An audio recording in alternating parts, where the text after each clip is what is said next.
చేరు పట్టుకున్నావా? నా పిల్లలు అనాథలు అవుతారన్న అంకుల్ నా పిల్లలు ఎవరో చేతిలో పెట్టిందన్నా. నాకెవరితో చీరలు పట్టుకుంటుంది కాదే, నీ చేతులు పట్టుకున్నాడు కాదే, నీ దండం పెట్టుకున్నాడు బతికి అన్నాడు కాదే, ఎన్నో బతికించినవన్నీ ఎక్కడ పట్టుకున్నాడు కాదే, నువ్వు ఉద్యమకారుని అన్నాడే. నీ మీద శోభ కొట్లాడుతుంది అన్నాడు. శోభ కొట్లాడుతుంది నీ మీద కొట్లాడే హక్కు ఉన్నదే శోభకు. శోభకు కొట్లాడే హక్కు ఉన్నదే. శోభ నేను లేని శోభ నేను చూడని అన్నాడే. నువ్వు శోభ కోసం అన్నా నన్ను బతికి నాకు ట్రీట్మెంటే అన్నాడే. ఎందుకే రాందరన్నా ఇట్లా చేసిందే? అయ్యో నువ్వు బాగున్నావు అని అడగకపోయేదే. గలన్న బాగున్నాడు అమ్మా, గలన్న బాగున్నాడు అమ్మా, గలన్న తింటాడు అమ్మా, గలన్న తింటాడు అమ్మా. మొన్న రాందరన్న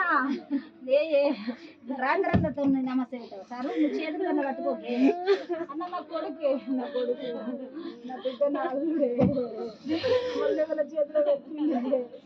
పెళ్ళ ఎన్ని రోజులు అవుతుంది వాళ్ళకు, నాకేం తెలియదు సమాజంలో. అన్నా అన్న చాలన్న లేని వ్యవస్థ నాకు రాందరన్న, చాలానే నా వ్యవస్థ కాదే రాందరన్న. అన్నా వీడికి ఎందుకు తీసుకొచ్చిన తెలుసానే? పల్లె పోదాం, పల్లె పోదాం, కరీంనగర్ ఉందామని నేనన్ననే.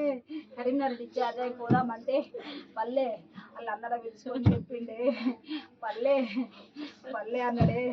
2 రోజులు బోధపడ్డాడు వాళ్ళ అన్నలు. సరే తమ్మి పల్లెకే పోదాం రా, నువ్వు రంజు పెట్టుకోకు, టెన్షన్ పడకరా తమ్మి అన్నాడే. ఆయన మాట ప్రకారం ఆయన ఊరు తీసుకొచ్చింది. ఆయన ఊరు తీసుకొచ్చింది. మాకు వదదు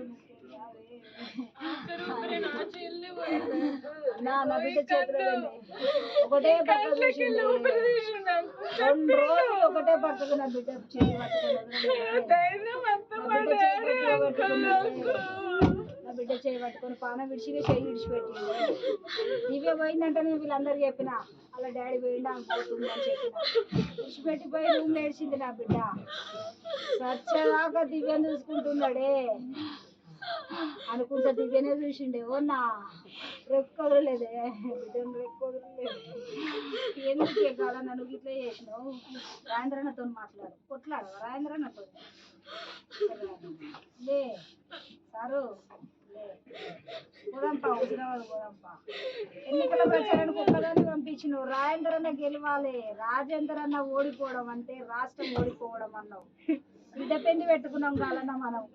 పర్వాలేదు కార్లు నేను ఇచ్చుకత్తా, కానీ రాజేంద్రన్న మనకు ముఖ్య ఉద్యమకారుడు.